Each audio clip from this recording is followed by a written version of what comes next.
하루 10분 디지털 경제 뉴스 디지털투데이 데일리픽입니다. 국제에너지기구가 오는 2030년 전 세계 전기차 보급 대수가 1억 4,500만 대에 이를 것으로 전망했습니다. 국제에너지기구는 전기차 시장 전망 보고서를 통해 승용형 전기차와 전기버스, 전기트럭, 전기트레일러 등 전체 전기차 보급 대수가 오는 2030년에는 1억 4,500만 대를 넘을 것으로 예측했습니다. 여기에 각국 정부가 에너지 및 기후 협약에 대한 실천을 강화할수록 실제 전기차 보급 대수는 훨씬 더 많아져 최대 2억 3천만 대까지 늘어날 수 있다고 언급했습니다. 현재 등록된 전기차 보급 대수는 전 세계 약 1,000만 대 수준인 것으로 파악됩니다. 지난 2020년에만 300만 대가 추가 등록됐으며 이는 2019년 대비 41% 증가한 수치입니다. 코로나19 확산 이후 개인 차량 구매량 증가가 이어지고 전기차 출하량과 종류가 늘면서 올해 전기차 등록 대수는 지난해보다 큰 폭으로 늘어날 것으로 보입니다. 파티 비롤 국제에너지기구 이사는 현재 전기차 판매 추세도 매우 고무적이지만 앞으로 더 빠른 시장 성장이 예상된다고 밝혔습니다. 더불어 전기차 보급 활성화를 위해 고성능 배터리 개발과 광범위하고 안정적인 충전 인프라 확충에 더욱 적극 투자해야 할 것이라고 촉구했습니다.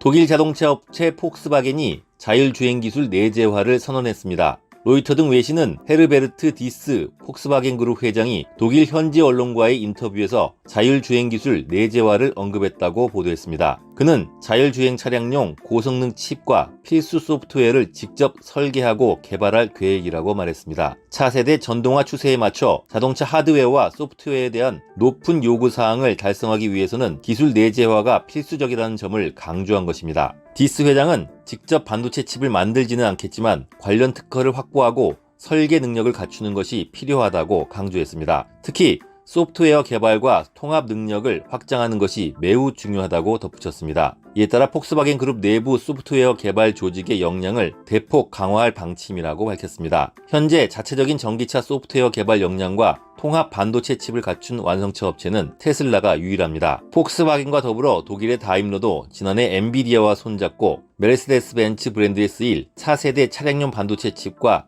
소프트웨어 플랫폼 개발을 시작한 바 있습니다. 시장조사기관 IDC의 보고서에 따르면 올해 1분기 전 세계 태블릿 PC 시장은 여전히 애플 아이패드가 선도하고 있는 것으로 드러났습니다. 애플의 올 1분기 태블릿 PC 제품 출하량은 1270만 대로 시장 점유율은 31.7%를 기록했습니다. 지난해 같은 기간 출하량 770만 대에 비하면 불과 1년 새 출하량이 64.3%나 상승한 것입니다. 삼성은 출하량 800만 대, 시장 점유율 20%로 2위를 차지했습니다. 3위는 출하량 380만 대, 점유율 9.4%를 기록한 레노버가 4위는 출하량 350만 대, 점유율 8.7%를 보인 아마존이 5위는 출하량 270만 대, 점유율 6.8%를 기록한 화웨이가 차지했습니다. 특히 레노버와 아마존은 130%가 넘는 출하량 증가세를 보였습니다. 코로나19 확산 이후 재택근무와 원격 수업 빈도가 많이 늘어남에 따라 태블릿 PC 수요도 크게 증가한 것이 주요 배경입니다. 올 1분기 전 세계 태블릿 PC 출하량은 총 3,990만 대로 집계됐습니다. 이는 전년 동기 2,570만 대보다 55% 이상 늘어난 수량입니다. 스마트폰에 내려받아 사용하는 모바일 운전면허증이 올해 말 도입됩니다. 행정안전부와 경찰청은 모바일 운전면허증 구축 사업을 이달 6일에 발주한다고 밝혔습니다. 모바일 신분증은 디지털 정부 혁신 추진 계획과 디지털 뉴딜의 하나로 정부가 추진하는 사업입니다. 올해 초 모바일 공무원증이 먼저 도입됐고 연말부터는 스마트폰에 모바일 운전면허증을 발급받아 기존 운전면허증과 함께 사용할 수 있습니다. 행안부와 경찰청은 도로교통공단, 한국조폐공사와 협력해 연말 일부 지역에서 모바일 운전면허증을 시범 운영한 뒤 내년에 전국으로 확대할 계획입니다. 또 국가유공자증 등으로 발급 범위를 넓힐 계획입니다. 모바일 운전면허증은 오프라인과 온라인에서 모두 사용이 가능한 통합형 신분증으로 발급됩니다. 기존 운전면허증처럼 관공서 등에서 신원을 확인하는 용도로 사용할 수 있고 은행 등 민간 영역에서도 본인 확인 수단으로 이용할 수 있습니다. 모바일 운전면허증은 디지털 신분증 형태로 구현돼 온라인상에서도 사용이 가능합니다.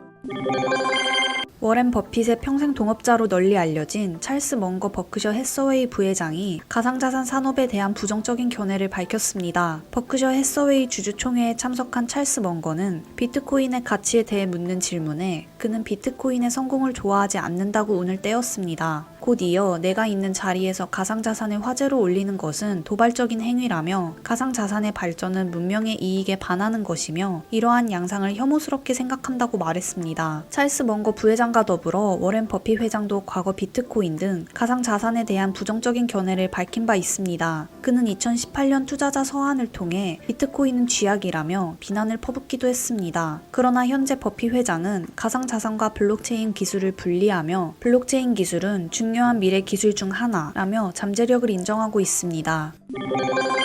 이커머스 플랫폼 카페24가 사실상 주 4일 근무제를 실시합니다. 카페24는 매달 2번 주 4일 근무를 하는 오프데이 제도를 이번 달부터 시행한다고 밝혔습니다. 이에 따라 카페24 직원들은 매월 2번째와 4번째 금요일에 쉬게 됩니다. 또 나머지 금요일에도 재택근무를 독려해 사무실에서의 근무는 주 4일로 줄인다는 방침입니다. 이를 통해 카페24는 직원들의 업무 집중도와 근무 만족도를 모두 높여 지속적인 기업 성장 효과로 이어질 것으로 기대했습니다. 이재석 카페24 대표는 지난 2006년 시작한 레저 휴가는 모두가 일에만 매진하던 사회 분위기 속에서 잘 놀자는데 초점이 맞춰진 제도였다고 밝혔습니다. 이 대표는 근무 여건이 향상된 오늘날 레저는 누구나 알아서 하는 활동이기 때문에 이번 오프데이는 충분한 시간을 주는 것이 핵심이라고 말했습니다.